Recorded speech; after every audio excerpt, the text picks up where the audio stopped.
The broadcast is now starting. All attendees are in listen-only mode. Hi everyone, hope you're well. It's Arsh Ellahi, and tonight I'm here with some very good friends, Sarah Poynton-Ryan, who you may be able to see on screen, and also Hey.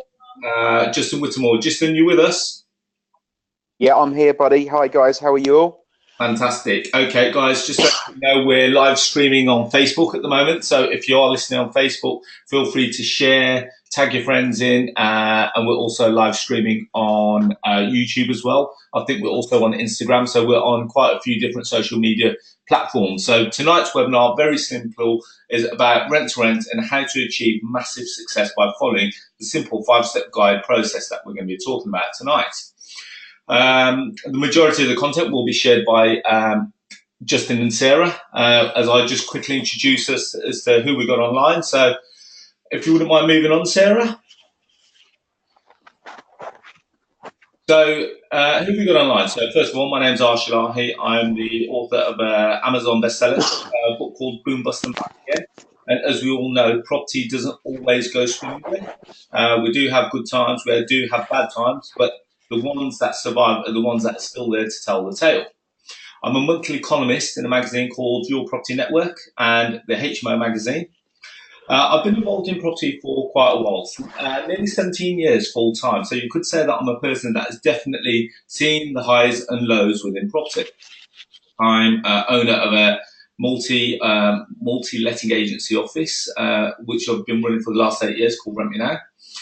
And more importantly, as well as having my own personal portfolio, which we own, I've also got quite a decent sized rent-to-rent portfolio that gives me in excess of £30,000 per month cash flow.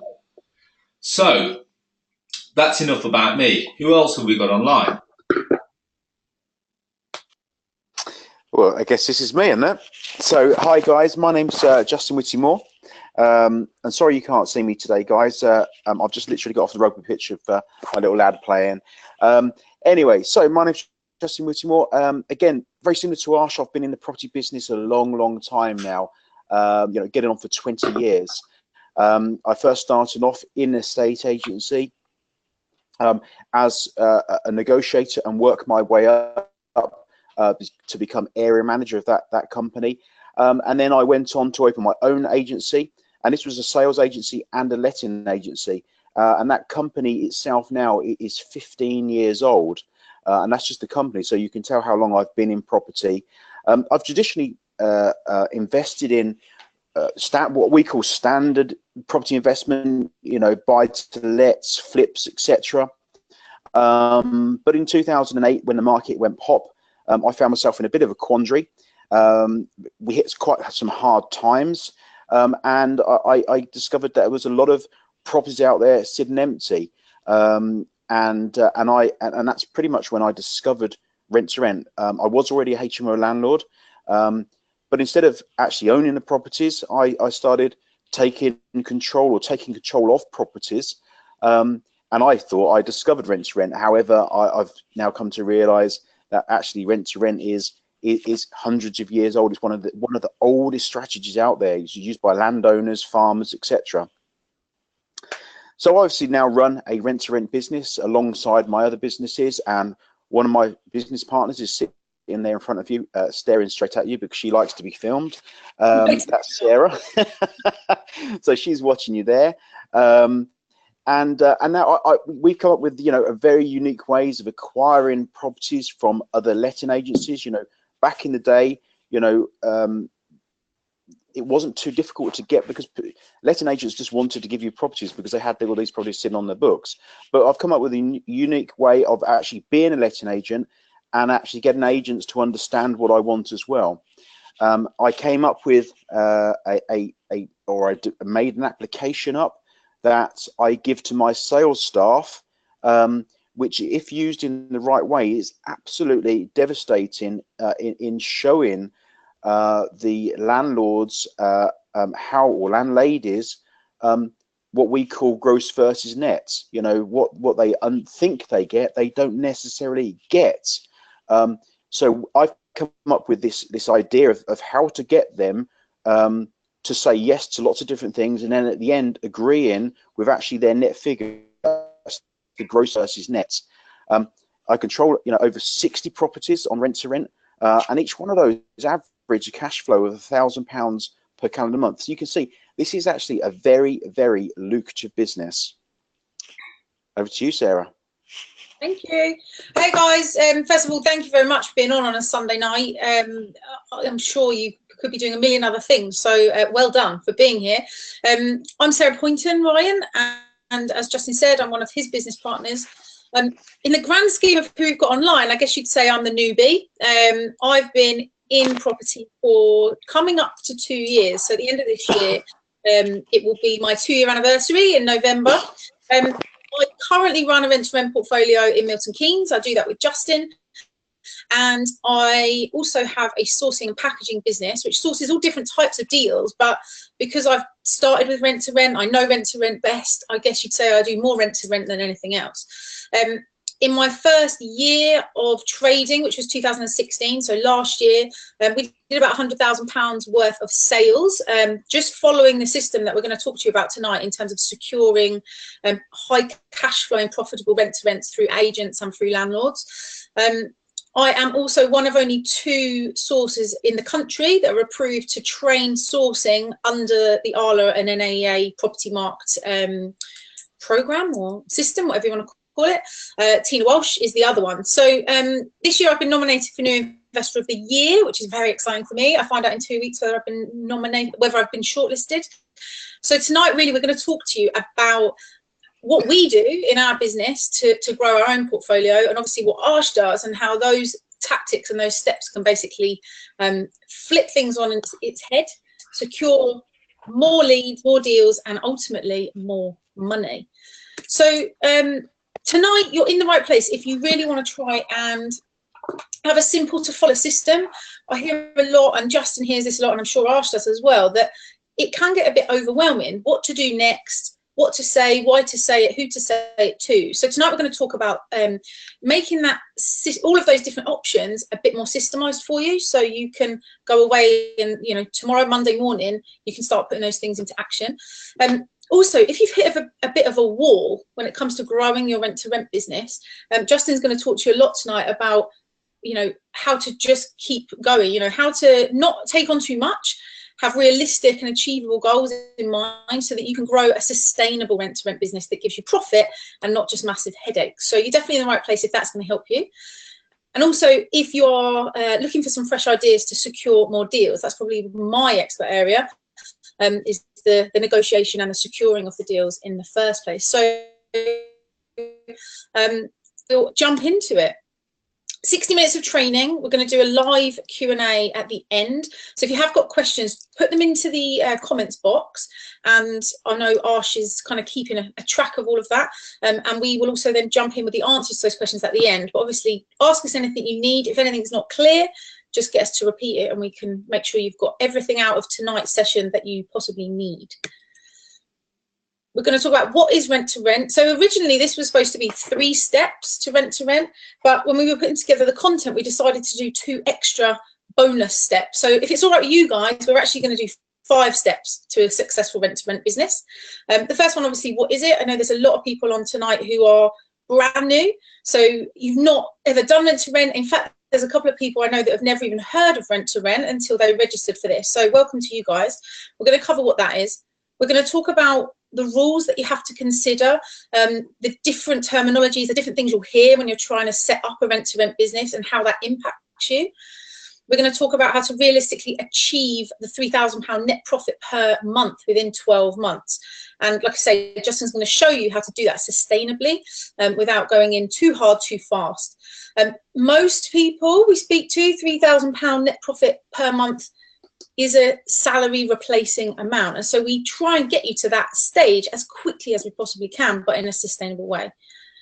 We're going to talk about what types of properties actually work and what don't work, and then how to financially stack a rent-to-rent to check that it does spit out the profit that you think it does. So that if you're sourcing to keep for yourself, or maybe you're buying from a sourcer like me, you can check those numbers and do your due diligence so that you can take on deals that are ultimately good deals.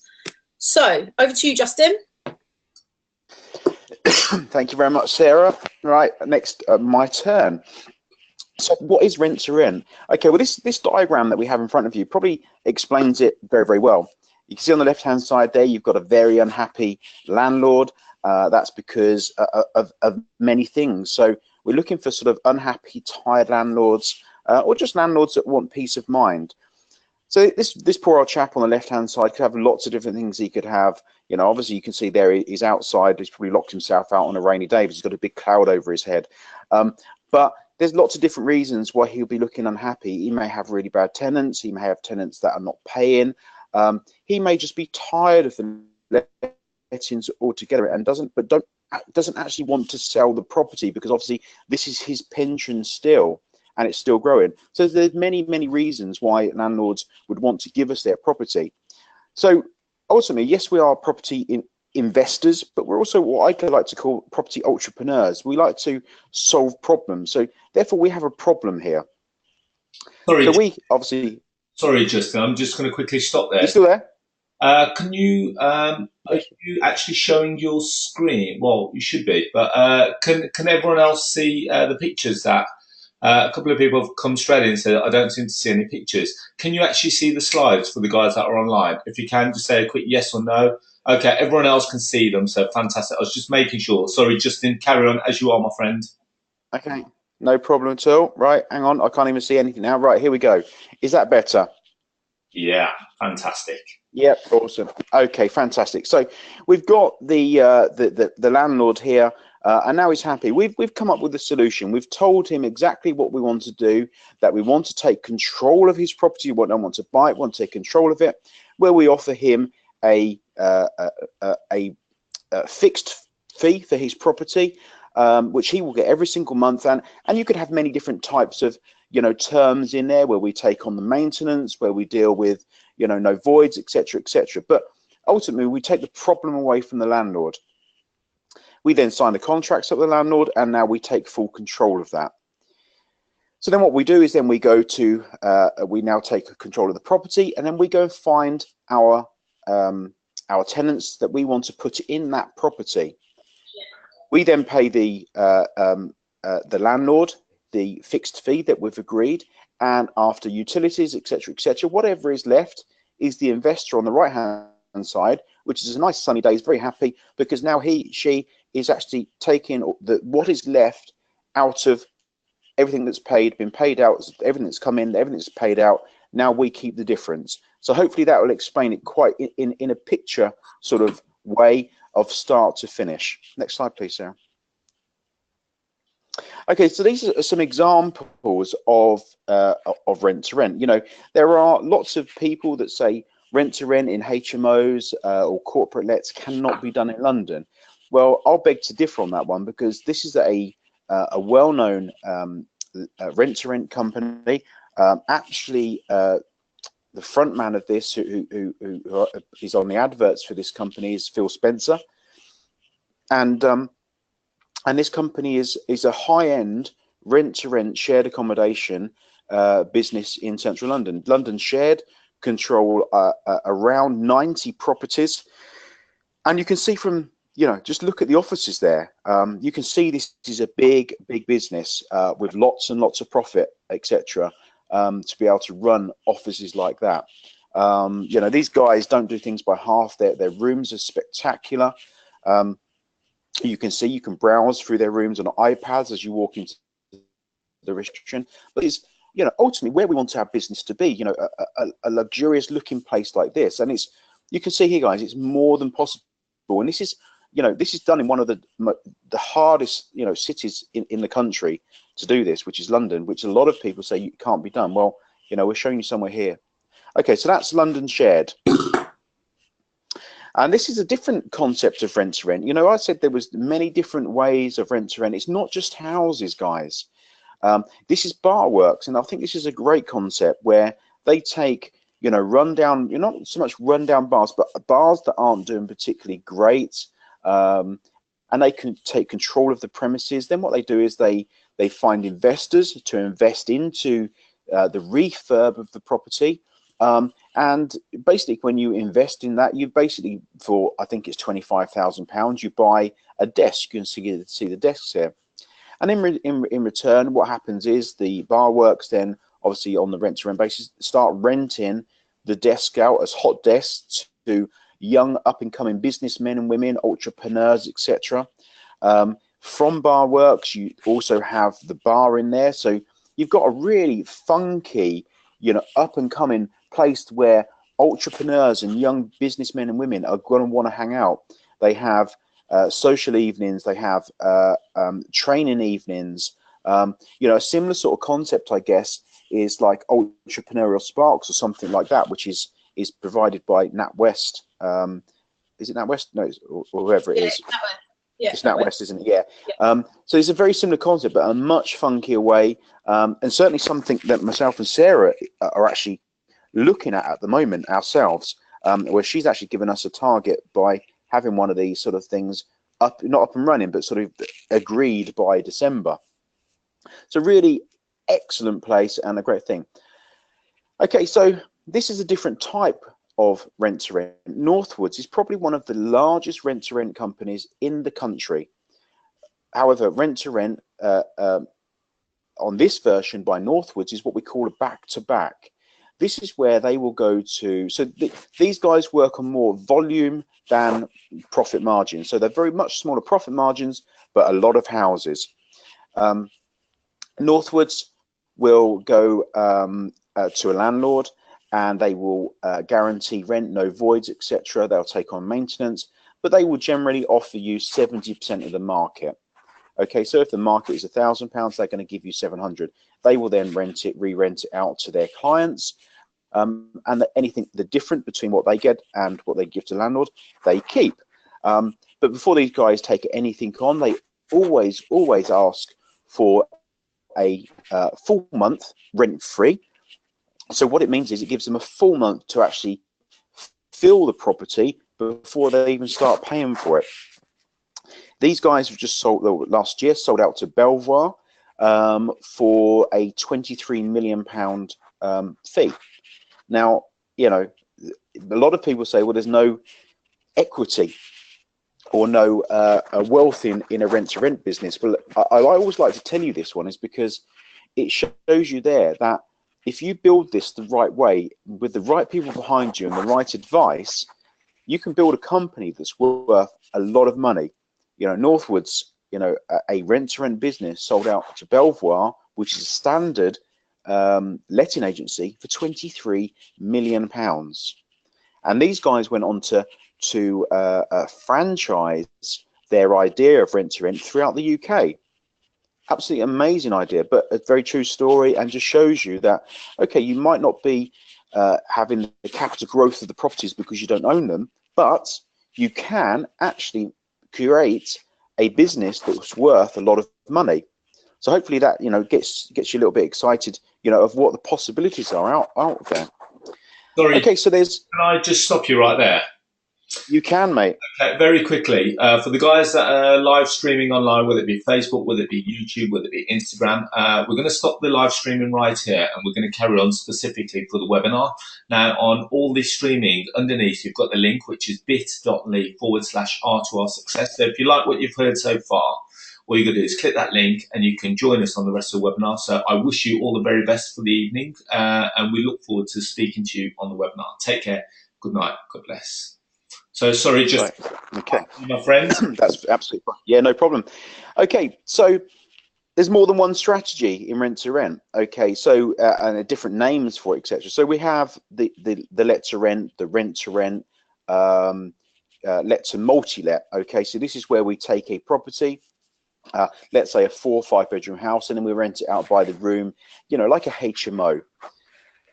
We then have service accommodation, which is a huge thing at the moment. It's taking the property investment world by storm. And in fact, talking to a lot of the big portals out there and online travel agents, they've said they've never seen such a massive movement in one sector as they are in service accommodation. But also, just rewind a little bit back to the multi-lets. That also accounts for those as well, because with the multi-lets, you can actually, you can mirror sort of service accommodation with that to a degree, and look at the what we call the corporate market. The big corporations the big companies taking the properties, the whole property off of you, getting more and more common. We have back-to-back. This is what Northwoods is, you know, where we take a single property and then we just let that property out to another family. But in the meantime, what we do is we pay, you know, 75% of the actual market value. Commercial hot desk, which I've just showed you with bar works, lots of different commercial type properties out there. You know, if any of you guys, you know, hands up if any of you guys have heard of Yeld, the big Yale company. These are all self-storage places. Those big blocks that are taken are rented. They're none of them are bought. They are rented on a rent-to-rent basis, and then they just come into the big buildings, split them up into pods, and then rent them out. As you know, if you want to store, you know, files, if you just moved house but your house isn't ready yet, you want to store your furniture, this is where you go. This is all rent-to-rent. And holiday lets, you know, you can go and get a nice little cottage down in Cornwall. You know, I've actually just come back from Cornwall helping some clients out. You can go and rent a 2-bedroom cottage down there for 600, 650, and then you could probably get £1,000 a week in height of the season. Absolute madness. Okay, so that are just a few strategies that you can actually run via rent to rent. So I'm going to take it over now, Mr. Okay. Yeah. Guys, I'm just going to briefly run through how this works. So for those of you that are brand new to this, Justin's really already alluded to it, but I just wanted to show you some examples of how the figures work and really what you have to consider when you're looking into setting up a rent to rent. So assume we have a house, okay? Assume that the rent to the landlord is £1,000 per calendar month. That's what we're going to pay the landlord every month. What we're going to do as a rent to rent operator is we're going to take that house and we're going to sublet it. We're going to split that house into, this is obviously the multi-let version. We're going to split that house into individual rooms and we are going to let it out. So, for example, we've got a property in Milton Keynes that is set up very, very similarly to this. We pay £1,000 to the landlord. We rent each of the rooms out for an average of £500 per month, which gives us a gross income of £2,500 rent. We then have to take our bills out of that, and that includes things like council tax, utilities, voids, etc. But we're going to talk about that later in the session when we talk about how to actually stack it. You need to take your bills out. Then you need to take your rent out, which is £1,000, and what that gives you is the profit. So on this particular example, the profit would be £750 per calendar month. Now, if you were doing this on a service accommodation or a commercial to sort of hot desk type setup, ultimately, it's exactly the same. It's what you rent out your space for that gives you your gross income. You have a rent to pay to actually be in that property or that commercial unit. You have your bills, your deductions, and you have your rent to your landlord. And what's left is the profit to the business. So in this situation, what this is creating is a house of multiple occupancy, which is also known as the HMO. Now, I'm going to hand back to Justin because he is the guy that taught me everything that I need to know about the rules when creating an HMO. So, Mr. Whittemore, back to you. Thank you very much. Yeah, so basically it creates a HMO, but to me, guys, this isn't the problem. If you do things right and you do things correctly and you follow the instructions that you're given and the advice, etc., it's not a problem. Do not be scared by this. There are two different versions of HMOs. You have the unlicensed and you have the licensed. Okay, so the unlicensed is 3 or more unrelated people sharing the same facilities. The licensed is 5 or more people sharing the facilities in a property that is 3 or more stories. So ultimately, when we are doing rent to rent, we're looking for the first one, the unlicensed HMO. That is on 1 or 2 stories. That's the big one that we're really looking for, because that way we've still got to get it compliant and fire risk and everything like that. But we don't have to go for the licensing side of it, not yet anyway. However, this could all change, the same as anything in property. We don't know how, we don't know when, but there are possibilities that this is going to change. So the different types of licensing that you have, and you need to be very, very aware of these for your property, or sorry, not your property, but your area. We have the mandatory licensing, which is the one that we've just spoken about, which at the moment is over 5 or more people, over 3 or more stories. However, potentially in 2017, this could change. You know, it was due to go to consultation around April time. It got delayed. It's now been put back to, I believe it's actually this month. Whether it happens or not, we're going to have to wait and see. But there is definitely, you know, movement on the horizon that licensing is going to come in for all HMO properties. But as I say, I'm not going to say it is until it absolutely is. So at the moment, we just carry on the way it's going. And if and when it comes in, then we will do whatever we need to do to get those licensed. We then have additional licensing and selective licensing.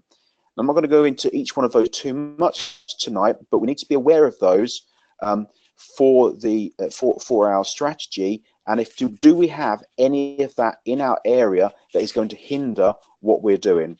We need to make sure that we're compliant and we're legal all the way through, guys. Okay, let me get that. You know, we're not a shoddy. You know, we don't want to be shoddy providers. We want to get in there and make sure we're doing it properly. So be aware of the different types of licensing, and you can get all this information from your local council website. You can just go on there, you can put it in, and it will tell you exactly what you have in your area. Next slide, please, Sarah. Okay, so we got the change of use if you're creating a HMO from resident, and we've got Article 4. So many areas are governed by Article 4 at the moment, and certainly our one, which is Milton Keynes, is one of them. You have certain parts of Nottingham, etc. Is a planning direction that it basically requires you to be granted planning permission for change of use of a residential property to a HMO.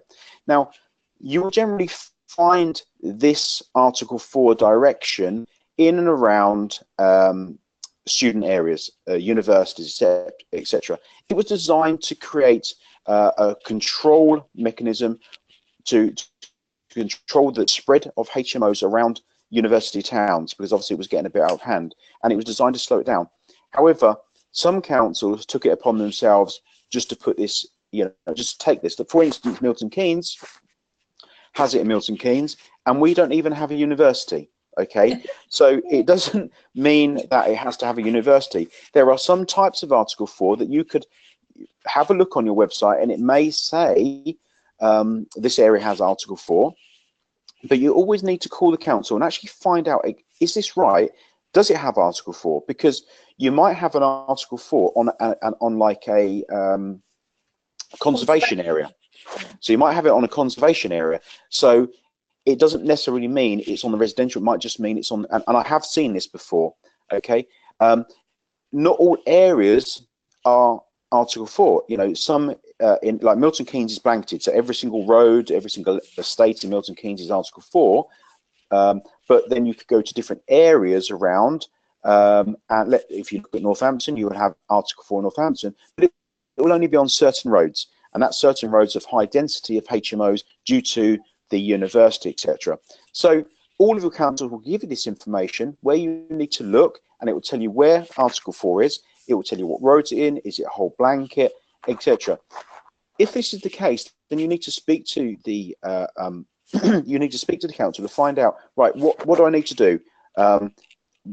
What do I need to do to make my properties compliant, etc., etc. Okay, Sarah. Okay, and licensing is very different to planning. Okay, sometimes one's required, sometimes both. Okay, but they are very, very different. Licensing is nothing to do with planning, and planning is nothing to do with licensing. Okay, so if you have a non-licensable property, can you go back, please, Sarah? Sorry. If you have a non-licensable property in a Article 4 area, then that will be planning. If you have a non-licensable property in a non-Article 4 area, then it's all good, nothing to worry about. But if you have both, then you've got to worry about licensing and you've got to worry about planning. Now, so there you go. Okay, next problem. You go on, Trigger Happy. Okay, word of warning though. Licensing does come with a very, very hefty fine. Okay, if you are caught without the correct license, you can be fined up to a maximum of £30,000, and they will backdate all the rent that you have been paid while you've been running that property. However, don't take this, guys, as, oh my God, I can't do this strategy, and give yourself an excuse not to do it. That is totally the wrong thing to do. Okay, what you need to do is arm yourself with lots of reasons why you can do this and how you're going to do it. And if you find that, you know, they bring a rule in that says you have to have a license, you're not going to be fined £30,000. Okay, they're going to write to you and they are going to give you time. You know, there has been cases of people being fined and have to pay back all the rent, etc. But guys, the councils don't want to do this. They would have written, well, they did actually write to that gentleman that got fined, the case study that I'm talking about. They wrote to him about 12 times before they actually took any proper action, and he just ignored it. Plus, he was, to be honest with you, he actually deserved it because he was providing slums. And this is the reason why the council come down on him. But even then, they gave him a full opportunity to rectify it. So don't be frightened by this. Just make sure that you are legal, you're compliant, and you're doing it all correct. And hopefully Hal will teach you to do it. Okay, Sarah. Can I just add to that bit? So one of Sure. the reasons when I first started, one of the barriers for me personally was that I didn't understand Article 4, Milton Keynes Article 4. I didn't understand HMOs. I didn't understand licensing. And like you've just said, Justin, what that created for me was a barrier to getting started. And it was that stopped me from doing anything for a long time. And when I look back at what I've built and what I've made money in like the last 2 years, had I started a year before or in fact 2 years before, when I'd heard about this thing called rent to rent, had I started then, I'd probably be sitting on quite a big business now. And that, what I'd like to say is somebody who is only really about 20 months ahead of where many of you are now, please don't let this technical stuff be a barrier, because with the right mentor, the right guidance, the right education, actually the council want to work with us. Of course they do, absolutely. They want to work with providers that want to supply good quality accommodation into the local market. So it can be a little bit daunting, and actually I don't know if any of you can relate to this at all. Put your hands up in the comments box if you can. But when I heard this the first time, I thought, oh bloody hell, actually maybe it's better not to bother. Guys, let me tell you, honestly, the council want to work with us if you are providing good quality accommodation. All you have to do is ask the question, get to know them, invite them to see your houses, build a good relationship, and this stuff is absolutely not a problem. So I just wanted to add that in, Justin, if that's okay. No, that's, and you're you know, thank you for adding that in. You know, and by the way, guys, you know, Sarah's quite modest. You know, I have access to her bank account, so I know exactly how much she's made. So she's done pretty well. So, but don't give yourself excuses. The one thing that I think is if you look at this slide here, and it has criminal written in it, the one thing that I do believe is criminal is you guys not taking action and you guys giving yourself excuses not to do something. I think you deserve to do this, and so don't make excuses. Get the right education, learn it, and understand it. These things, as they're not here to hinder us. They're here to make it a better world for what we're doing. And you know, the council do want to work with us. They encourage what we're doing because they know we provide a very, very good service for people they are trying to home. Okay, Sarah. So I've got a question for everybody, because I got asked this a long time ago. So in the comments box or in the show of hands, how many people would £3,000 a month actually make a difference to? And Arsh, I don't know if you can tell me, because I can't see the comments, but is this a figure that like, a lot of people actually would say, do you know what, yeah, it would really be quite a life-changing figure. It would either get me out of my job, or, you know, it would pay for the things I need to do, clear debt and things like that. Is that fair to say? Yeah. Okay. So far, all the comments are coming through. So yes, that would be more than enough. Yes, it would replace my salary. It would make a huge difference. Financial freedom, sure, at least, or it would definitely get me on my way. So there's not a single person that has come through and said, no, we need more. So yeah, definitely that's the kind of figure that we've hit. And when you look at it, the £36,000 mark is the kind of median figure for the average wage in today's market. Absolutely. So, guys, I was very similar to, I was in the same position as you are now, just like 21 or 22 months ago. And, you know, all I wanted to do was clear my debt, which at the time was around the 59, 60,000 pound mark. And I, you know, I don't make any secret of this. It wasn't good debt. It was credit card debt. I, for a long time, just spent more than I'd made. Went out too much, drank too much booze, probably too much gin. And, you know, it had all got a little bit out of control. My 0% credit cards clipped off and I was being charged interest. And because I couldn't afford it, I was getting in a situation where, you know, I couldn't get a 0% again. And it all just got a little bit kind of messy. And I don't know if there's anyone that can relate to that at all. But what Justin showed me, what he's just going to show you now, is £3,000 a month. Well, it probably feels a little bit impossible when you sit and look at it. Actually, how can I do this part-time around my other work and things like that? Actually, it's very possible. And I've cleared almost all of that £60,000 debt mostly with rent to rent in 20 odd months. So Justin's going to show you what he showed me a couple of years ago, so that we can you can see how this works. Can I just add in there? It's the first time that I've run the webinar with you guys, so both with Justin and Sarah. I think, if anything, I'm listening to it for the first time as well as these guys are. And I think it's living testament that it can be done. Now, Sarah has just shared with us a personal story as to how, as with lots of other people, she may have got herself into debt. But as a result of that, she's done something to come out on the back end, and she's found the system. And the beautiful thing is that everything that you're hearing here tonight is exactly the same thing that she's done to get herself into a position that she's in today. So don't take whatever you hear tonight lightly, because it's exactly the same as what she's done. So my question simply to the people that are listening is, if she's done it, what's stopping you? Absolutely.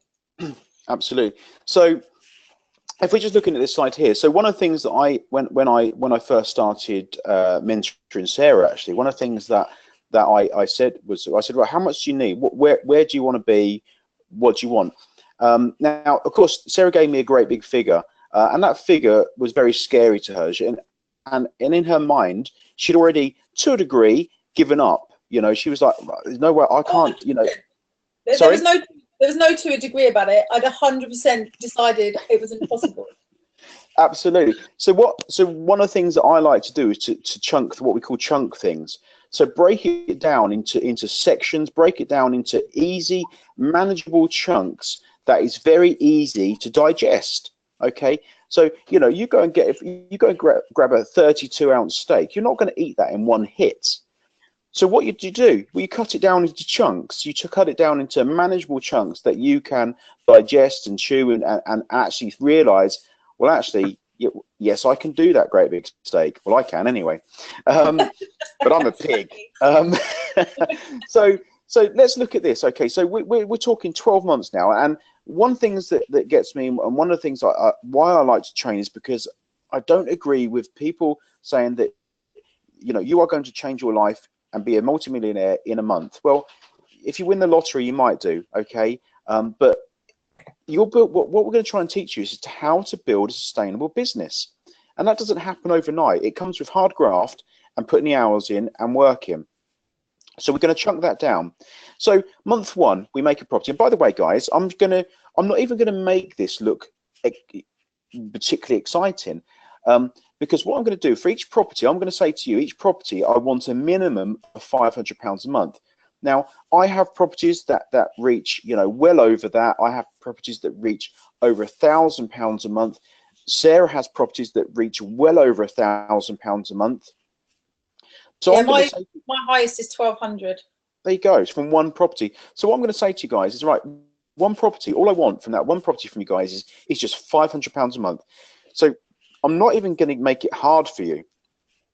So one property, £500 a month. Now I'm going to give you an extra month now to get that property ready, get it filled up, get it, you know, full, and then we're going to be looking for another property. So month 3, we've now got 2 properties, and we rinse and repeat. So we're doing exactly the same now. We get those property let out, we get them full, We then get another property on month 5. So every other month we are growing. Every other month. You see, I've now chunked it down into every other month. We are just growing at a nice, steady, sustainable pace and something that you're going to be able to grow with as well. And when I talk about grow your team, grow your experience, grow your knowledge. So month 9, we're now on 5 properties, and month 12, we're now on 6 properties, creating a minute, just £500 a month from each property. We're now on 6 properties, creating £3,000 a month. Okay, now if we go back to that and just go rewind all the back. Now imagine each property making £1,000 a month. That 6 would now be 6,000. Okay, but as I said, we're not going to make it sound as good as that. We're just going to make it the minimum where we expect you to be. So the month 12, we're now on £3,000 a month. Next slide, please, Sarah. Okay, so you can see here, month 12, 6 properties, £3,000 a month. That's a £36,000 per annum rental profit. Now, hands up in the I can't see the box there, but Arsh will tell me, hands up in the box there, how many of you would that make a difference to? Just by chunking it down within 12 months, having 6 properties. Well, guys, which is very, very achievable. You know, Arsh will tell you, Sarah's living proof, but Arsh will certainly tell you, because he knows people that I've trained that have well exceeded that. Well exceeded that. Yeah, so it's a first one that coming in goes, Justin coming in again and again. Hell yeah. Brilliant. Love that. Yeah, so everyone's saying, yeah, for sure, definitely, yes, would definitely make a difference. So obviously we're on the right train of thought here. Fantastic. So I'd like to add to that if I can.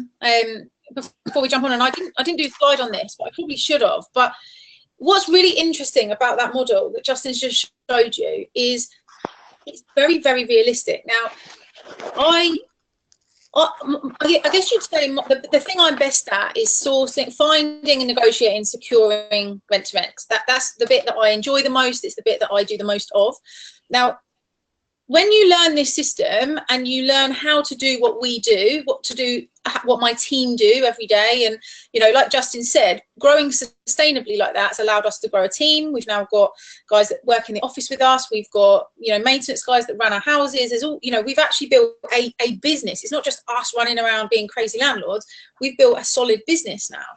But there's something in here that I should have put on these slides that I forgot to, and that is that as you are growing, you will, once you've perfected this system, you will get more leads and more deals than just one every other month.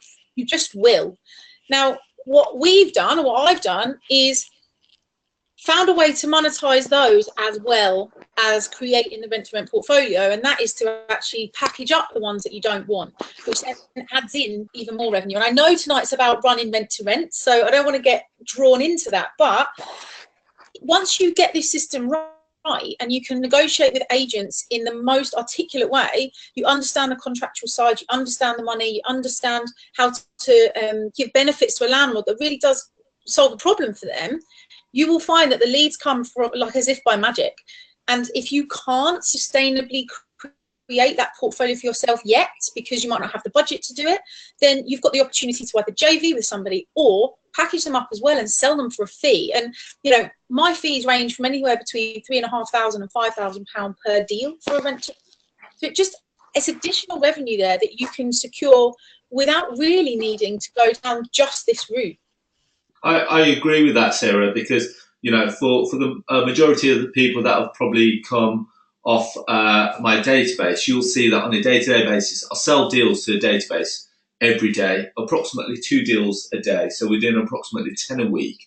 And out of that, I would say out of 10, 4 of those are rent to rent. So, and I don't care where the property is. The beautiful thing with rent to rent is that you, and as you rightly said, you don't have to physically do the deal yourself. So as you said, we package it up and we sell it on. If it's not in a location that we can manage or we can run, we pass it on to someone else. So yeah, very good point. Yeah. So I'm going to hand back to Justin now. Great. Okay, so we're going to run through some examples for you just quickly. So we've got one here. This is actually, you can see here, this is a 3-story townhouse, 5-bedroom. So guys, you know, this is what we call a licensable HMO. Now, I didn't find this off of the register. It was purely a landlord that was feeling some pain on this one.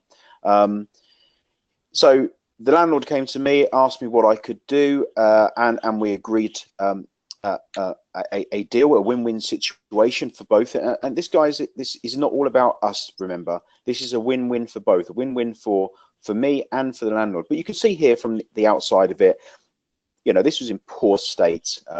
All the driveway was overgrown. You can see the bush there coming across the window.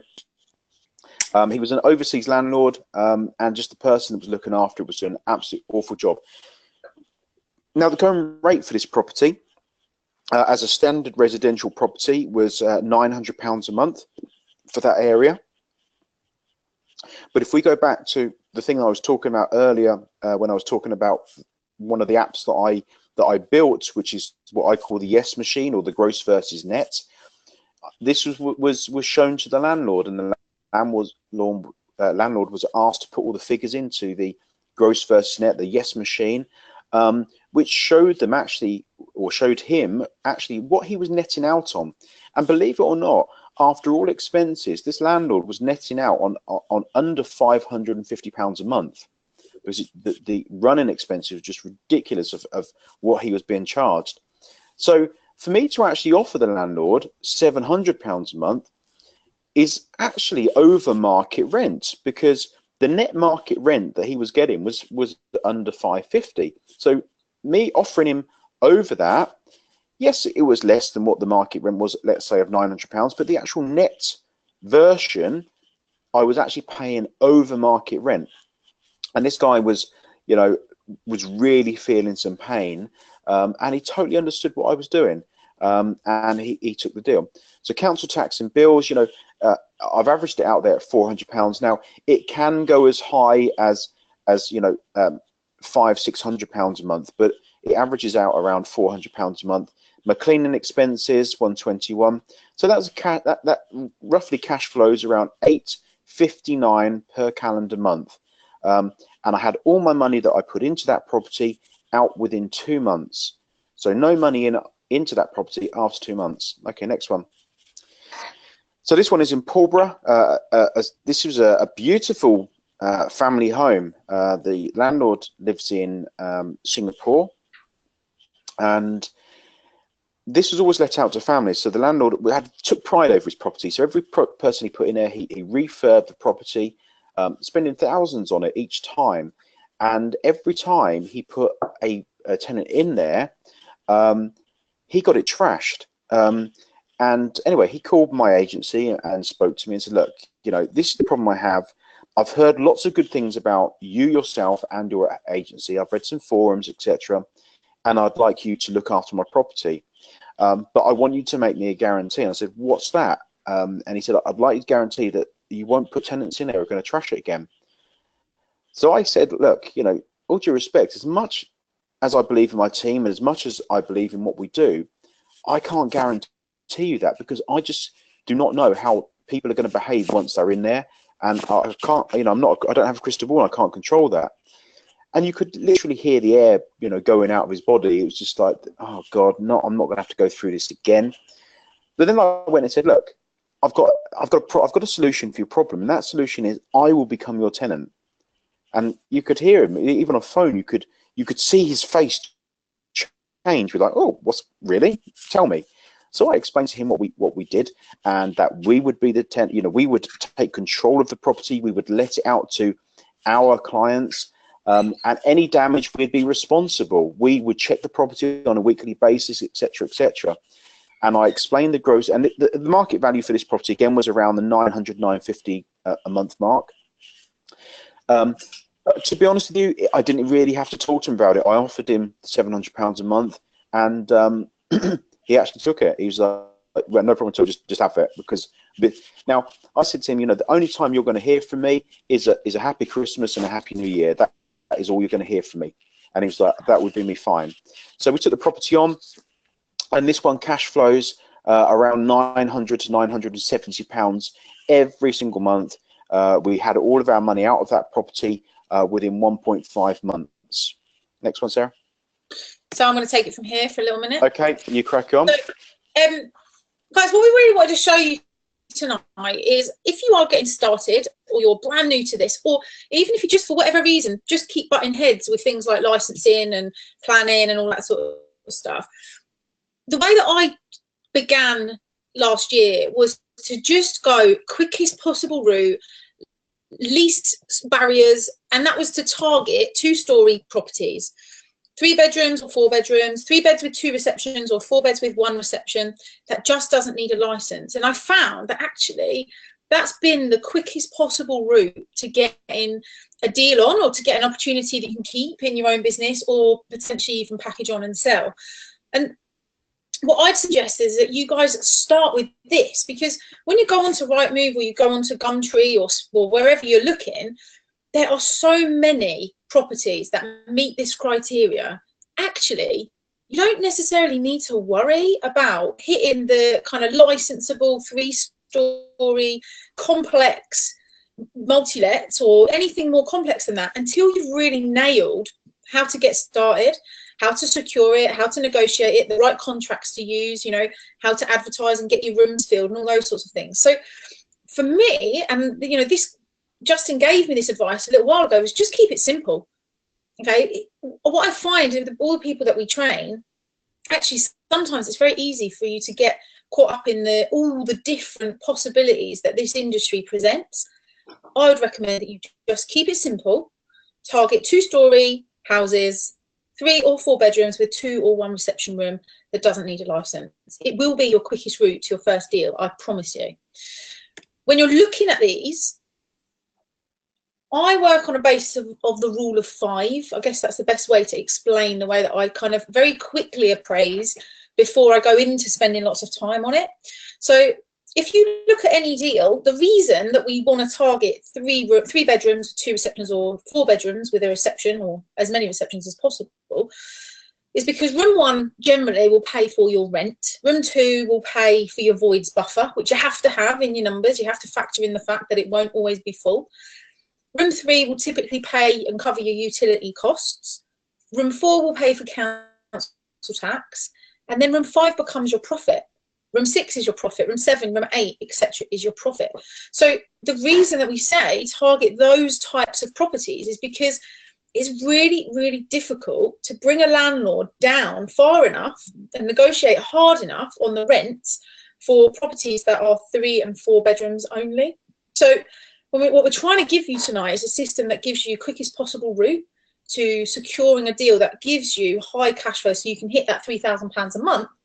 I definitely recommend, and I'm sure Justin and Arsh would probably second this, is that by targeting those groups of houses, you'll find that you'll have better, quicker results. Would you guys say that? Yeah, I completely agree with that. Yeah, absolutely, totally. Yeah, totally. Excellent, excellent. So I'm going to show you a sample of one of my deals that we've added to the portfolio. So Justin's shown you a couple of his. This is one that we secured this year. So this is actually a corporate client who sent over from overseas, has sent a team over to the UK to work on a project and also study towards qualification to support the business back in China. And they're here for 12 months. The client rang us and said, we need to find a house to house these people. They actually needed to house 12 people. We only had 2 weeks notice. So we didn't actually house all 12, which was disappointing, but we did manage to house 6, which is 50%. The income on this property for us, so the gross income is 3,200. The rent to the landlord is 1,500. The bills are 685 based on utilities, council tax, etc., broadband and all those sorts of things, which leaves us with just over £1,000 a month. Now this house will, or actually it breaks even like next week or the week after. When do we, I can't remember the date. I think we're in like week 7 now, or week 5. I can't remember, to be honest. We've done another one since then. So this just shows you that whether you've got the experience of Arsh or the experience of Justin, or whether you are reasonably new in the grand scheme of this stuff, these sorts of deals are out there. If you just go out and take action and make the calls, pick up the phone, speak to the agents, speak to the landlords, put the offers in that are right for you. And I offer on everything. I'm not afraid to offer. I get told off all the time by agents and landlords. They tell me, yeah, they're always offended, but that's okay, because every now and then an offer sticks. And, you know, one of the things that Justin rolls his eyes at me about a million times before I kind of got it is, if you chase the numbers and the offers don't work and you try and always push it through just to do a deal for the sake of doing a deal, then you're going to end up losing money. So this particular property here breaks even in 9 weeks. It's one of my favourite houses that we've got in our portfolio, but it took 2 weeks to do this, from the client ringing us to us ringing around our agent suppliers in the local area, agreeing to go on a viewing. We paid the administration fee to do references on the same day as the viewing, and we were in it, and it was dressed and people moving in within 14 days. So this stuff can happen quickly, guys, is the point I wanted to make by showing you this particular house. It doesn't have to take 2 months. It doesn't have to. It can be as quick as this if you just follow the system and get good at it.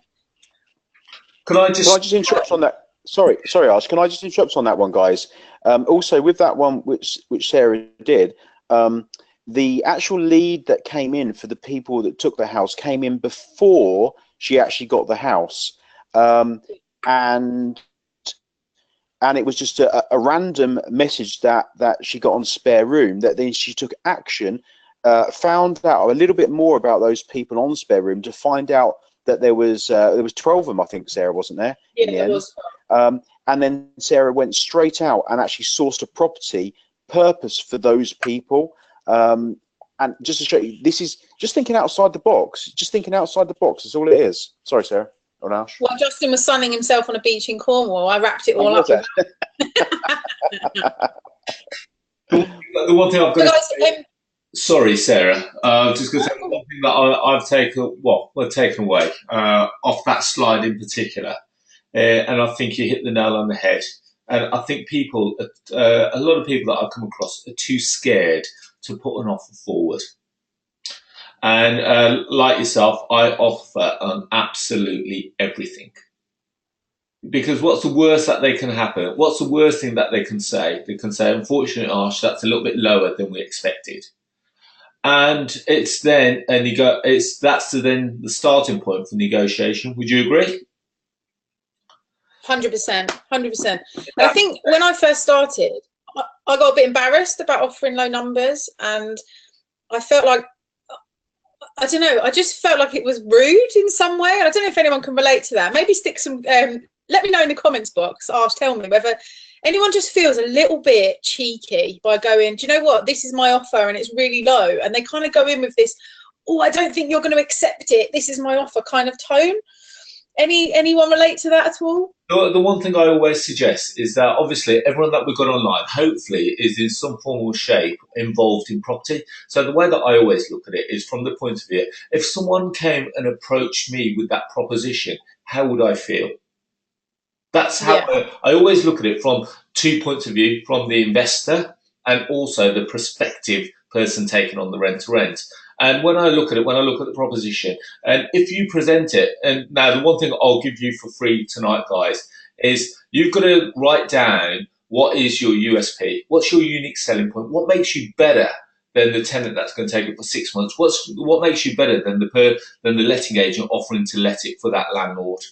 And you've got to remember that your unique offering is going to be better than that. You've got to remember that we're in a crowded, there's a lot of competition with tenants, letting agents, other landlords, other rent-to-rent operators. So what makes you the best out there?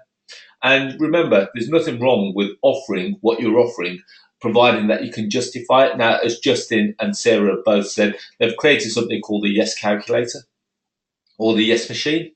So what that basically says, okay, this is what I can offer you, but the reason why I'm offering you this is because of this, this, and this.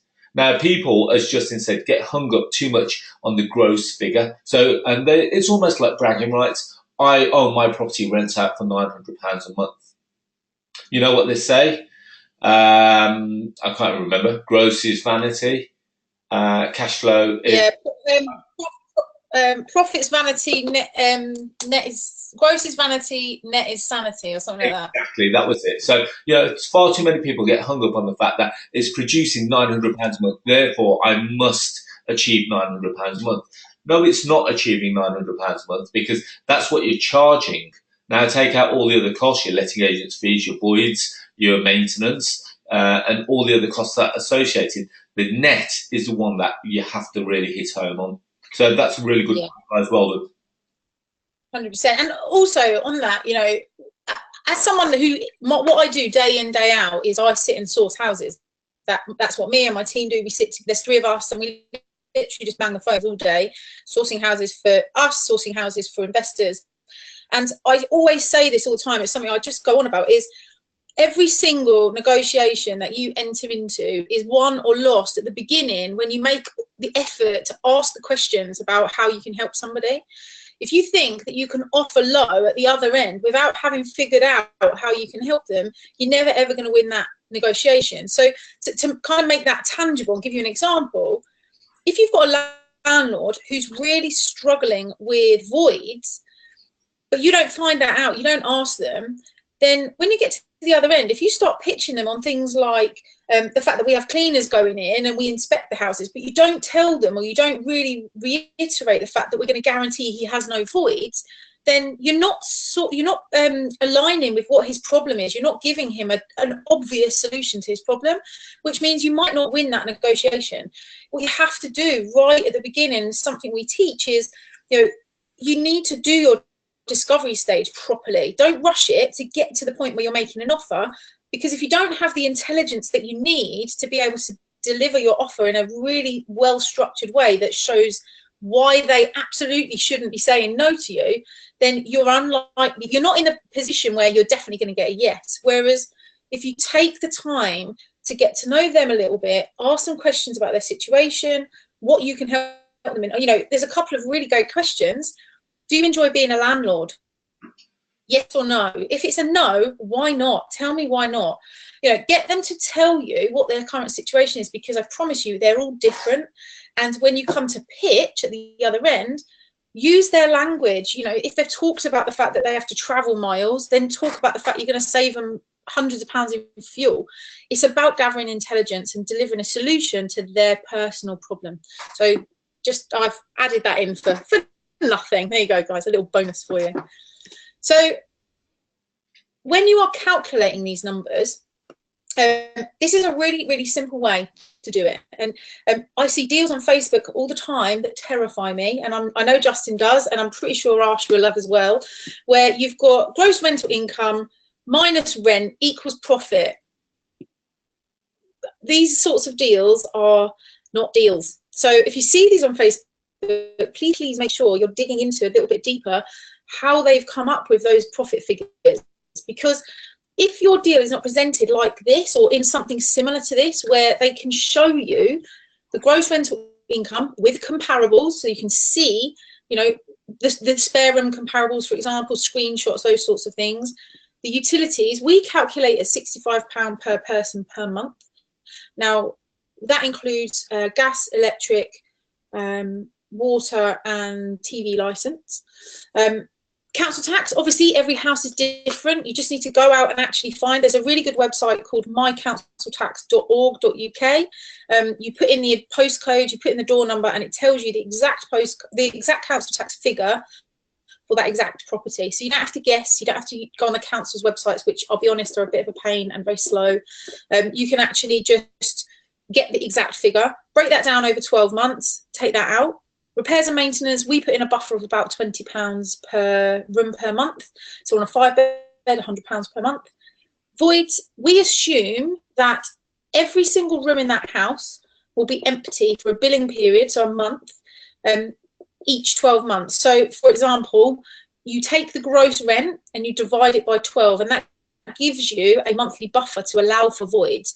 Now you might have your house full 11 months of the year, but if you haven't built up your void buffer, then actually when you comes to the 12th month, you're going to lose money. So what we do is we factor a void figure in every single month on every single room to make sure that actually you're not going to lose money when those voids inevitably come, because there will be times, you know, there might be more competition in the market that particular month, or, you know, rents might be shifting in the marketplace. It happens. It happened in Milton Keynes not long ago. You need to factor that in. Insurance is an interesting one, because most people think that as a rent-to-renter you don't, well, I say most people, many people that I speak to think that you don't need insurance to run rent-to-rent, which is a bit terrifying.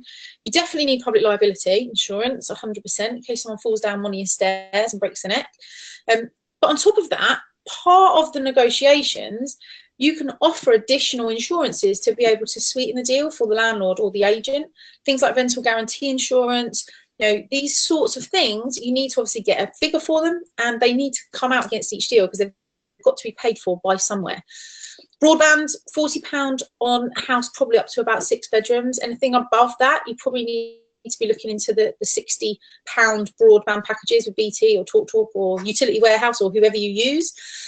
Cleaners, we put a cleaner in every week, so someone needs to pay for that, so that needs to be put into your figures. And then as a minimum, we're expecting £100 per person per month profit. And once you put all those figures against the gross renting, it will spit out a figure. That figure is the maximum rent that you can offer to that landlord. And I'm sure probably Justin will jump in here and remind you guys that if you chase the numbers and you shift that figure, you're only really lying to yourself. Thoughts on that, Justin? Yeah, absolutely. So one of the things that I always used to say to Sarah when she used to, you know, the thing is, when you start off, you're going to get very, very excited. And that's exactly what Sarah did when she first came to me. She was like, oh, I've got to do, I've got to do. And I was like, it don't work. Yeah, but I've got it. It don't work. Yeah, but if I do, it doesn't work. Yeah, but if I do, it doesn't work. It was soul destroying, guys. It was horrible. Yeah. So in the end, every time I said it didn't work, she would come up with something else that would try to make the deal work. And I said, Sarah, let me tell you one thing now. Don't chase the numbers. If the numbers work, they work, but do not chase them, because if you chase them, then your deals are going to stack up and you're going to be out of profit and you're going to be a very unhappy young lady. And she produced another deal that came on desk. And what did I say to you? On which one? Hey, on Stony? No, not Stony. When you produce, you put one on my desk, and I said, if you put another one on that desk like that again, yeah, I won't be responding. I won't call or speak to you again. No, he just stopped responding to me because I kept coming up with creative ways. I think at one point I was going to lease all the furniture and spread the cost over 60 months so that I could like get away with having my the figures moving into the house so that the break even came below 12 months. And he was like, no, Sarah, I'm going to not respond to you anymore unless you put a decent deal on my desk. And it was brutal, but it worked, because now I just set up houses without you ever looking at them. I don't even look at them now. Absolutely, I don't leave. You know, I don't look at the deals anymore, because I know. You know, Sarah is so good at them now that, you know, there's no point checking them over. But though every time I said that, you know, it did work. And then Sarah came back with a first ever deal, which was only a couple of months after her starting. 6 weeks, actually. Sorry? 6 weeks. Absolutely. It was absolutely amazing. And all of a sudden she had her first deal. It was, you know, creating, you know, great cash flow every single month. So, yeah, don't chase them. Don't chase the figures. You know, if they work, they work. And don't get me wrong, like that. You don't have to say, you don't have to take every single property. There'll be enough deals out there if you know, educate yourself and you understand what's going on. The deals, as Sarah said earlier, will just start coming in. They will just start coming in. Yeah, it's a really uncomfortable feeling, guys. The first time you have to walk away from something that you've worked really hard to get to a point where you've got a landlord who wants to work with you, but you can't take it because it's not a viable business move. And there's so many people I see, or people that we train, and they come to us with maybe they've had a deal and it's gone wrong and they've had to give it back. And I know this has happened a lot with serviced accommodation, with Justin's training and also with mine, all on rent to rent, is they've took the deal because they were excited about doing their first deal. And then they're 6 months in and they're like, shit, I didn't think about voids and I didn't think about this. And actually I spent too much money on getting it dressed and oh my God, it's all going wrong. You know, I know how it feels because, you know, I've done it last week. I had to walk away from a deal because it just doesn't work. Me and the landlord were quibbling over £17 a month. And he was saying to me, but it's only £17 a month. And I was saying to him, exactly, you know, it's only £17 a month to you, but if I did that on every single property in my portfolio, you know, between us on this webinar, we've got over 100. If we had £17 a month below where it needed to be across our whole portfolio, that's a big impact. So whilst, you know, again, Justin says this all the time to me and on to people we train, treat it like a business from the outset. Don't just think about doing 1 or 2 deals so actually £17 won't matter, because if you get good at this, or when you get good at this by following the system, actually imagine you having 100 of those, all of them with £17 a month straight off your bottom line. You're not going to be very happy about it. So yeah, I mean, it's a really important part of it. So this one's over to you, Justin. Okay. So yeah, Frithwood Crescent. So next one. Now this one is a little bit different in respect. This is what we call a corporate house. So this property took me 6 months. So when we were talking earlier about just making offers, I made an offer on this property, and the landlady was like, "No, not interested.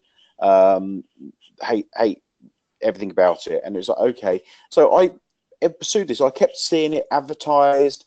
I kept pitching it again. And in the end, it took me 6 months to get this property. But on the last phone call I made, after actually being told by the landlady, if you call me again, I'm going to call the police and get you done for harassment. I thought, you know what, it's worth one more shot. So I gave her a call, and this time I had a very different attitude towards the phone call. So the phone call wasn't, "Oh, hi, how are you doing? I noticed you're still available, blah, blah, blah, etc., etc." I didn't even say hello. Literally, she answered the phone, and the words that come out of my mouth were this: "How much money have you lost now?" And that silence you just heard was the silence that came back on the phone, just dead silence. And after that, it was a gentle voice come back and said, I get your message. Do you want to meet for a coffee?" So we went, had a chat, had a coffee, and agreed the deal. Now, again, the reason why she didn't want to take the deal was because the market rent on this property was £1,100 a month. £1,100. But I had to show her gross versus net, the yes machine, because in her head, and as Arsh said, it was always about the van, you know, that, oh yeah, showing off a little bit, you know, my house is a big house, £1,100 a month. I had to really, really show this lady that £1,100 wasn't what you was getting. And now we're 6 months down the line and you are still not let. So that tells me a couple of things. One, that your £1,100 a month is the wrong figure to start with, you know, but otherwise it'd have been let. And secondly, if we calculate 6 months of empty property, you're probably netting out on less than £200 a month, you know, if you let it out for the rest of the year. So she understood in the end. So we got this property for £900, and we rented it out to a well-known Formula One team, and as a corporate let. And you can see here the bills are slightly down, £370 a month, and that was because the company that took the property, because of how they was using the property and the electrics would be left, etc., etc., they provided a 50% contribution towards the bills. So monthly operating costs, and you can see here it broke even in 2.1 months, and it creates over £1,045 every single month. Okay, so great property, and just a little bit of a different mix-up of strategy there, how we use it. Okay, and a very similar one here on Littlestone. Okay, and again, this property has been on the market a long time. Landlord was fed up with the tenants whinging, calling, stupid hours, you know, oh, the bulb's gone, etc., etc., not looking after the property. the market rent for this property is around £1,300 a month. We've had this property a little while now, and we have actually on this property renegotiated a new deal with the landlord, where we do pay a little bit more on it a month. But for figure's sake, for this one, I'm going to give you what we agreed it at the first place. So monthly, the figures in is 2,800. The rent to the landlord is £1,000 a month, and after all costs, we walk away with £1,255 a month from a property, guys, that we don't even own. Okay, next one, please, Sarah. So at the very beginning, guys, I showed you some slides of how to create this in a year of 6 properties at an average of £500 a month. Now what I want to show you is what I have done with just 5 properties. Oh, actually we put 6 properties in. No, there's 5 properties there. So we're going to show you here so we're going to show you here what we've done with just 5 properties. So if you look at the terms and the profit in, so Shackleton Place, the first one I showed you, a 7-year deal, £72,000. Pulborough, £58,000. Hillview, £12,000. Frithwood, £50,000, and Littlestone, £75,000. Gives you a total net profit of £267,180, which gives you a net profit per year of £61,565. Now, in the question box or the chat box, how many of you guys would like that, and how many of you guys would £61,000 change your life? Because it's a lot of money, guys. £61,000, and that can be created, if you want it bad enough, within 12 months. It's been done. I'd like an additional 61,000, please. Go and get some more houses then. I'm on it. You've got an R8 to pay for. So oh my God, I'm so excited. So everyone is saying yes. Everyone is saying yes, we want it, we want it. Yes, me too, me too. Fantastic. Okay. So keep awesome. Okay. Moving on. So we'll hand over to Arsh now, I think. Arsh, I think you wanted to jump in and add some bits to this. Yes, please. Okay, right. Let me just Sarah, would you mind just making me back present if possible? Yes. Excuse me, there you go, you've got it. Keep moving on to the slide. You did that then, I didn't do it. Okay, right, okay, did I? Okay. Yeah. Yeah, okay. Yeah, I think I have. Right, okay, brilliant. Okay, so one thing I want to talk to you about is something that I've managed to persuade Justin and Sarah to join me on a one-day workshop. The reason why I say one day is because Justin and Sarah have both managed, well, we've put together a system where everything that we've spoken about tonight, we're going to be talking about on Saturday, 28th of October 2017. The location is Milton Keynes. The reason why we've chosen Milton Keynes is very simple. It's easy for guys. It's quite a central location. If you're travelling from London, it's quite an easy commute out. If you're from the Midlands, it's quite an easy route down, and the same for the north. So, okay, let's just have a look. So it's a one-day intensive workshop where Justin and Sarah, I've got a bit trigger happy.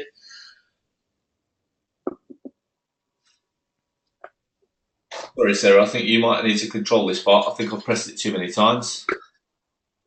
Okay, so there you go. I'll do it. Yeah, okay, cool. So, yeah, it's a one-day intensive workshop where Justin and Sarah will be showing you the fastest and the cheapest and the most profitable way to set up your first rent-to-rent. We'll be looking at how to acquire the properties, where to acquire the properties, how to meet the landlords, and the top 5 ways to find landlords, because there isn't one way. And I think what you should have taken away from tonight is Sarah's comment is that there is no such thing as no. You should put the offers out every single time you see a property. Now, first of all, you should be getting yourself in front of agents. You should be getting yourself in front of landlords, speaking to landlords directly on the phone. Not so much taking no for an answer, but figuring out a way of what they're paying, what their motivation is, and as a result, coming up with a solution. Remember, not talking about the gross figure, but looking at what the net is and looking at how to elegantly persuade landlords to do business with you over and above of doing business with someone else. Remember what I said earlier, you've got to be the better bet than any other letting agent or any other tenant in the market. So more importantly, we'll be showing you, a couple of people said, well, what happens if you've got voids in the property? Now, the one thing that you've got to bear in mind is, as Justin and Sarah both said on this webinar, this is a business. You've got to treat it like a business from the outset. So you've got to make sure that that property is occupied so that you've got income, money coming in so that you can pay it out to your landlord. Does that kind of make sense? So we'll be showing you how to find an endless supply of tenants so you never have to worry about voids. And I'm going to persuade Justin to show us how to use the yes, how to become a yes machine. So looking at the rent to rent profits calculator, which, I've got lots of spreadsheets that I'm happy to share with it as well, an easy to use spreadsheet, which will pretty much show you how much profit you're going to be making with each property. And remember, we're not massaging the numbers here. We've got to make sure that the computer says yes. We're not chasing the deal. We're not chasing the numbers. We're not adapting the numbers for it to work. You simply put the numbers in and the computer will say, yes, it's a good deal. No, it's a bad deal. What's the break-even point? How many months will it take you to break even? Have you put in consideration for voids, bad debt, maintenance, and all the other factors that you should be looking at? And of course, you get the full presentation slides. So if you do want to join us on the 28th of October in Milton Keynes, all you got to do is click that, copy that link, which is bit.ly/R2R Success. R2R Success is obviously two R's are capitals, success with a capital S. One thing that I will mention is that, unfortunately, the one thing that my IT guys forgot to do today is to update that page. It's not in June, as it suggests on that page. It is on the 28th of October, and it is a one-day workshop. And that will be with Justin and Sarah directly. And I think the beautiful thing with the workshop is that Sarah's going to be going through exactly the same process that she has been doing for the last 20 months. And remember, it's not me and Justin saying, me and Justin both doing this for 17 years. So this has become second nature for us. But to have someone like Sarah in the room who can really inspire you to show you what she did, where she was, how she's overcome those obstacles, how she's overcome some of the objections that some of the landlords pretty much gave her from day one, and get her to where she is now, to a point where I think she's about to purchase is it an Audi R8, Sarah? Yeah, I'm test driving on the 27th because if I hit, basically when I first started, I set myself some very specific goals. And if I hit them, they had very specific rewards attached to them. One of them is an R8, there's a watch, there's a couple of other things. One was a trip around the world, which I've done. And there's a few other bits and pieces, and I seem to keep ticking them off. So I have to keep giving myself the rewards. Okay, so, she's had that on her vision board from day one. And the beautiful thing is, this has got her to where she wants to be. Now, you've got to imagine yourself in that position. Have you got a vision board on your wall? Where are you at the moment? And again, part of the workshop is looking at where you want to be. Where are we now? Where do we need to be? And as Justin did for Sarah, create it by chunk basis. Imagine that piece of cake. You can't eat that cake all in one go. It's impossible. But what we do, we take it, we eat it slice by slice, we take it slice by slice, and as a result, we get to the end product. Now, remember, I said it is Saturday, the 28th of October. The place is Milton Keynes, and the price of it, we're doing it for $997 for the one day. Now, the beautiful thing that I think that we do in comparison to a lot of the people that run lots of different events is that I understand that not everyone can attend events in person. I'm a family man myself. Sometimes I can't get away. Like today, I've spent the whole day with kids and my wife and kids. So I understand that sometimes life gets in the way. However, we make this easy for everyone to attend. The first and foremost, or the The best way of obviously attending is by attending in person, where you get to take advantage of the networking opportunity, getting to meet Justin, Sarah, and myself in person.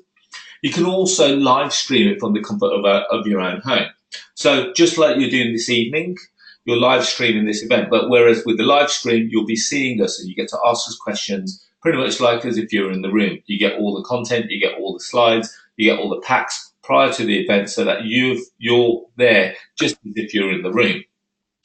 Finally, we always, I always record the session so that you get the recordings at the end of the workshop as well. So that's only for people that have attended or purchased the live stream. So you get 3 opportunities to potentially get involved and attend the workshop. So we keep moving on. So what's the course going to do for you? As it's done for Sarah, it's going to replace your job salary in between 6 and 12 months with an easy to master rent-to-rent system.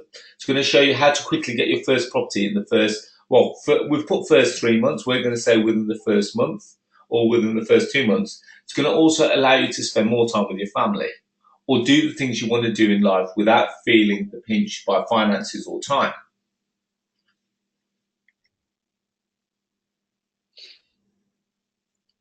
It's also going to help you achieve financial freedom. It's going to allow you to spend more time with your family and friends. You're going to have more time and money to travel and explore the world. You're going to get your hands on the proven checklists, refurb, furnishings, and everything that you require for your property to get the right tenants. And more importantly, we're going to show you how to make your room stand out online. So in a crowded marketplace, tenants are going to be wanting to stop in your place and actually pay you extra to have room, pay extra to have your room over any other. And these are simple things that we can do by marketing. The key importance that I would suggest is getting the first property. It's like riding a bike. When we ride a bike, initially we don't know how to do it. It's a bit stumbly, we're a bit uneasy, or we don't know where we're going or how we're going. Once you've got the first property, and I say this all the time, the adrenaline that runs through your body is phenomenal. Sorry, so a couple of people have said that there's no sound.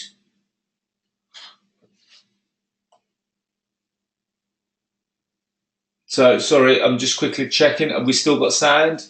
Oh, man.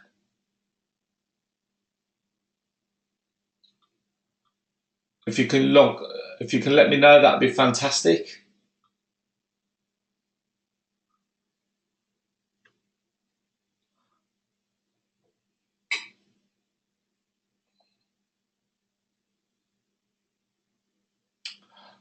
Hello, hi. So just checking that you are still all online.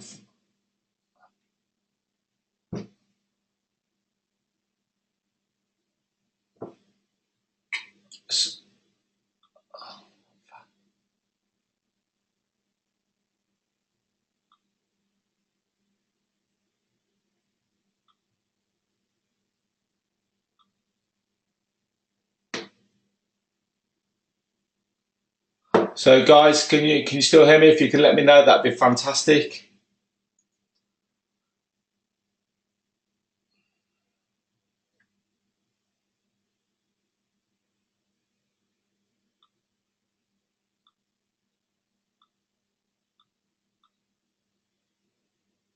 Hi, sorry, Sarah, Justin, can you hear me?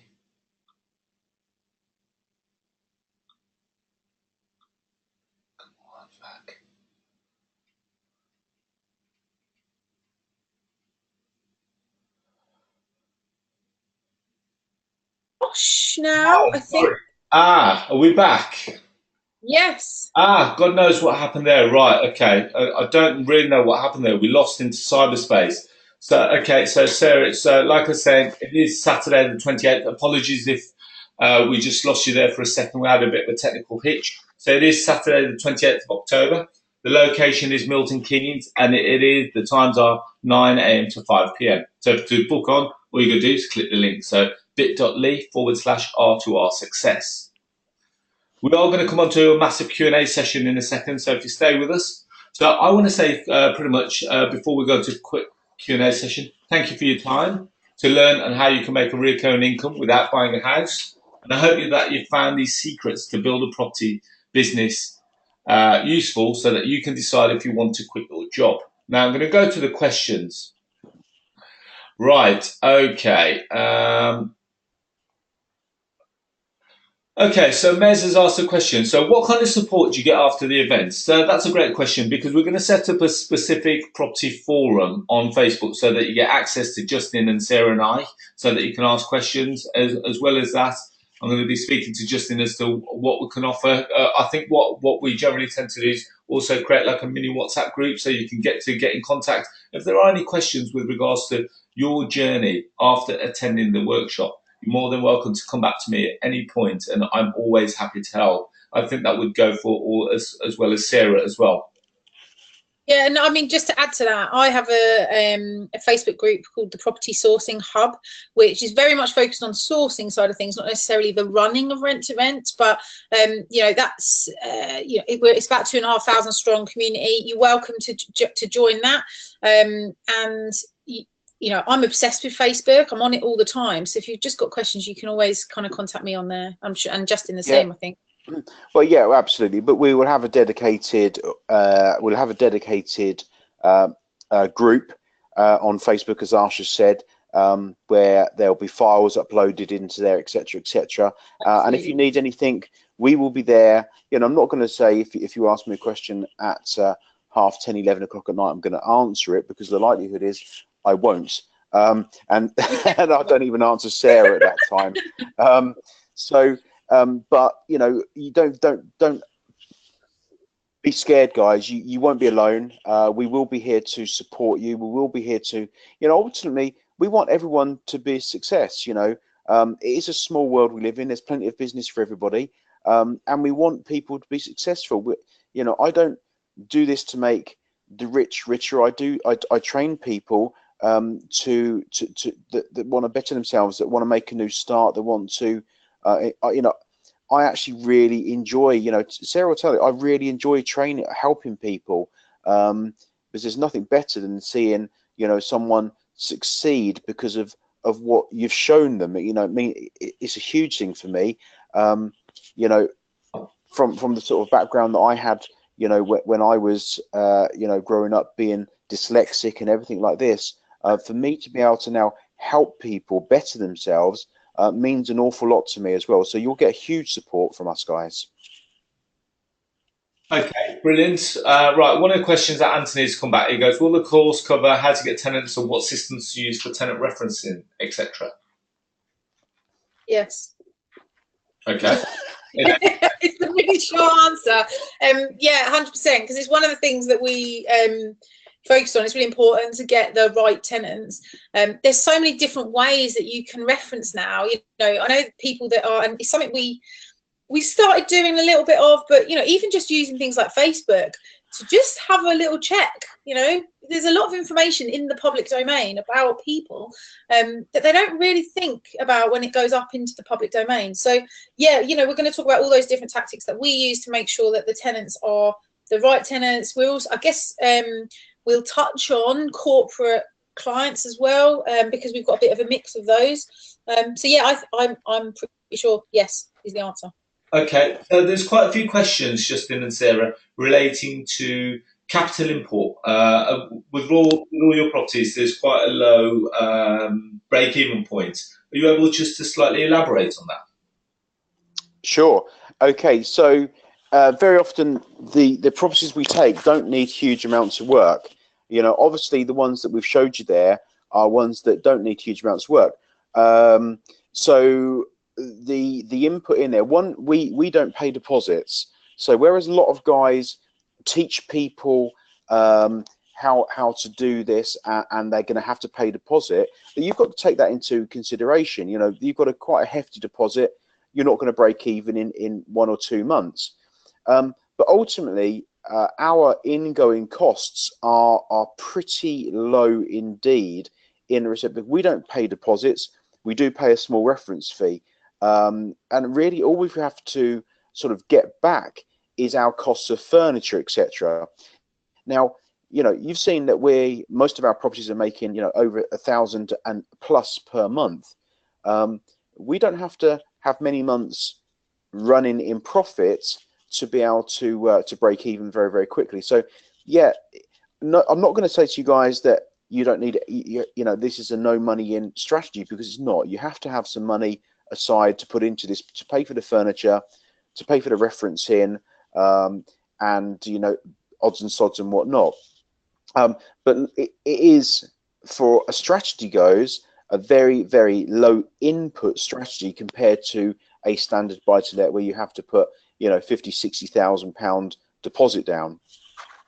I think as well, you know, from the sourcing side of things, I'm definitely going to be able to give you guys a lot more information about how I secure rent-free periods, which helps cover the cost of refurbs, rather than, you know, we don't really pay for any of those sorts of works. So if there's work that needs to be done on a house and it's going to cost, I don't know, £3,000, then, and that, you know, the rent on the house is 1,500, then I'll be asking for 8 weeks rent free to cover the cost of doing the work on that house, because ultimately it's adding value to their property. So I'm not going to invest our money in putting value on their property unless we're getting an option on it or something like that.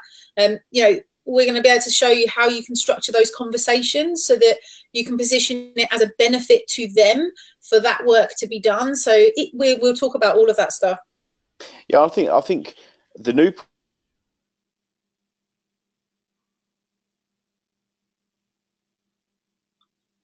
Hi, Justin. Sorry, I don't know. Can everyone hear Justin?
Hi, guys. Can everyone hear me? Okay. Can everyone hear me?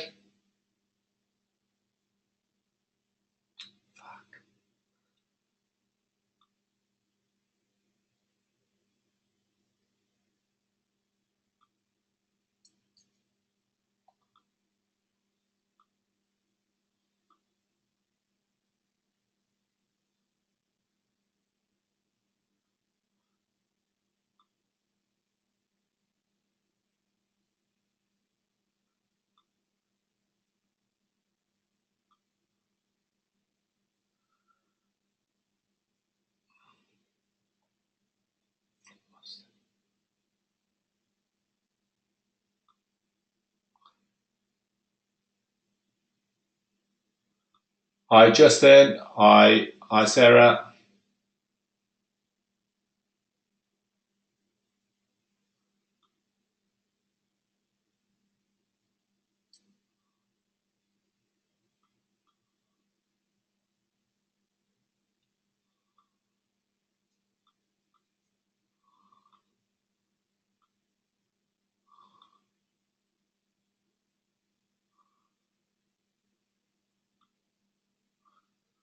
Come on.